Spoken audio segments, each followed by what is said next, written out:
দেশের একমাত্র প্রসিদ্ধ খয়ের শিল্প বিলুপ্তির পথে। ব্রিটিশ শাসনামল থেকে রাজশাহীর চারঘাটের খয়ের ব্যবসার প্রচলন থাকলেও বর্তমানে বিলুপ্তির পথে।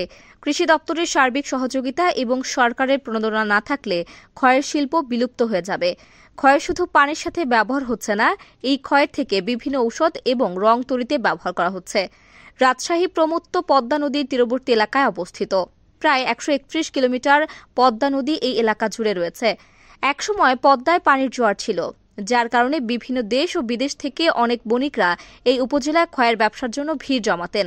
নদীর 4টি ঘাট ছিল, যার নামকরণে উপজেলার নাম হয়েছিল চারঘাট। তবে এখন নদী আছে, পানি নেই, শুধু নাম রয়েছে। রাজশাহীর পদ্মা নদী থেকে সৃষ্টি পদ্মা বড়াল নদী। তার তীরে সকাল থেকেই খয়ের গাছের হাট বসে। এই গাছগুলো বিভিন্ন জেলা থেকে আসছে। ব্যবসায়ীরা তাদের পছন্দ মতো মূল্য নির্ধারণ করে গাছ ক্রয় করে যাচ্ছেন। খয়ের মানে গ্রাম বাংলার পানের সাথে মিশ্রণে খেয়ে থাকে। গানের কথায় বলতে গেলে পান খাইয়া ঠোঁট লাল করিল বন্ধু দেখা পাইলাম না। এদেশের একমাত্র খয়ের শিল্প নামে পরিচিত রাজশাহীর চারঘাট উপজেলা। চারঘাট উপজেলার 6টি ইউনিয়ন ও একটি পৌরসভায় প্রায় 12 থেকে 1300 খয়ের ব্যবসায়ী ছিল। কালের বিবর্তনে বর্তমানে 7 থেকে 8টি গ্রামে বাড়িতে খয়ের তৈরি করছেন ক্ষুদ্র ব্যবসায়ীরা। এই গাছগুলো বাকল খুলে ফেলা হয়। ধারালো কোড়াল দিয়ে এই গাছগুলো ছোট ছোট টুকরা করে কাটা হয়। তারপর গরম পানিতে ফুটিয়ে নির্যাস বের করে খড়ের নির্যাসগুলো ঠান্ডা করে মাটির পাত্রে কখনো বা ছোট কেক আকারে রাখা হয়। এই কাজগুলো ছেলে মেয়ে উভয় মিলে সম্পূর্ণ করেন। খয়ের তৈরি হওয়ার পরে উপজেলার বাজারে সংরক্ষণ করা হয়। দেশের বিভিন্ন জেলা থেকে ব্যাপারীরা আসেন এবং খয়ের ক্রয় করছেন।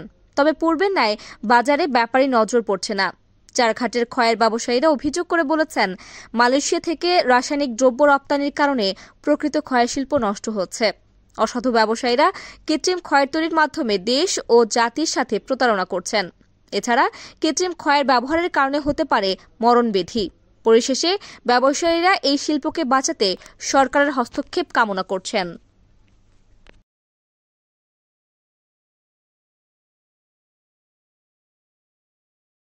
আমার ব্যবসার বয়স হলো 35 থেকে 36 বছর। কথা বুঝতে পারছেন?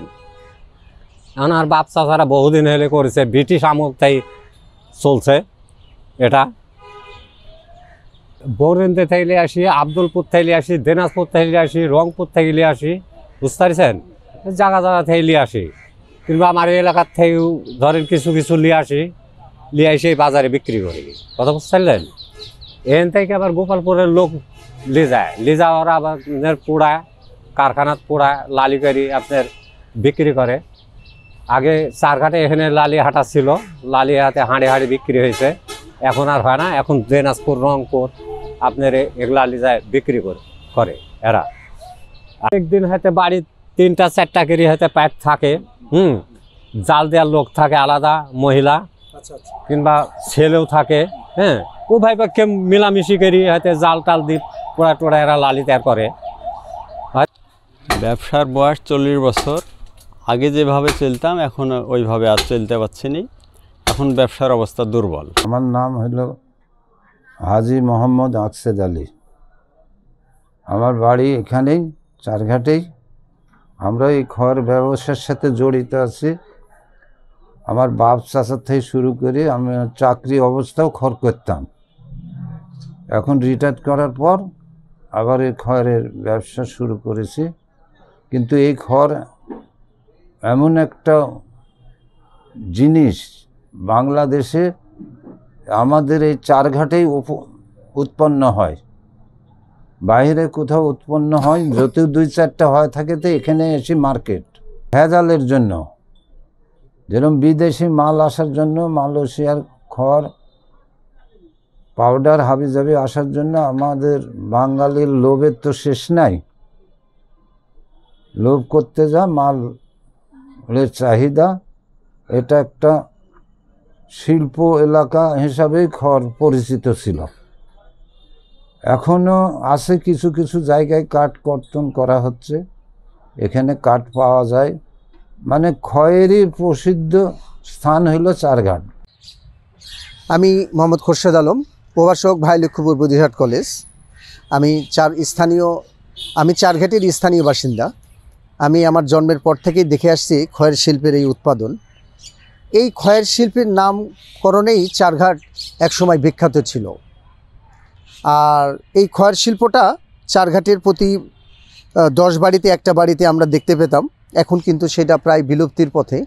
নানাবিধ কারণে এই খয়ের শিল্প বিলুপ্তির পথে যাচ্ছে। এক হচ্ছে যে আশেপাশের দেশগুলা সহজলভ্যভাবে কিছু কৃত্রিমভাবে জিনিস তৈরি করে আমাদের এই খয়ের শিল্পটাকে আজকে অনেকটাই বিলুপ্তির পথে সরিয়ে দিয়েছে।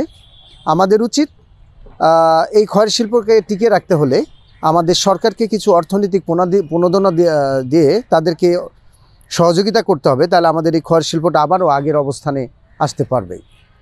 আমাদের এই খয়ের শিল্প শুধু চারঘাটে নয়, গোটা উত্তরবঙ্গ এমনকি গোটা বাংলাদেশ চারঘাটের খয়ের শিল্প নামে এক বাক্যে পরিচিত ছিল। আমাদের উচিত, আমাদের সরকারের উচিত এই খয়ের শিল্পকে টিকিয়ে রাখা এবং আবারও যেন আমাদের কৃষকরা নতুনভাবে এই খয়ের শিল্পটাকে আগের অবস্থানে ফিরিয়ে আনতে পারে। এর জন্য আমাদের সরকারকে অবশ্যই সহযোগিতা হাত বাড়িয়ে দিতে হবে, তাহলে আমরা আবার আগের অবস্থানে ফিরে আসতে পারবো এবং চারঘাট খয়ের শিল্প আবার সেই পরিস্থিতিটা গোটা বাংলাদেশের কাছে পরিস্থিতি লাভ করবে। বর্তমান স্থানীয় বিভিন্ন মহলের সচেতন ব্যক্তি, খয়ের ব্যবসায়ী, তাদের একটি দাবি এই খয়ের ব্যবসাকে রক্ষা করতে এখনই উপযুক্ত সময় সরকারকে এগিয়ে আসতে হবে।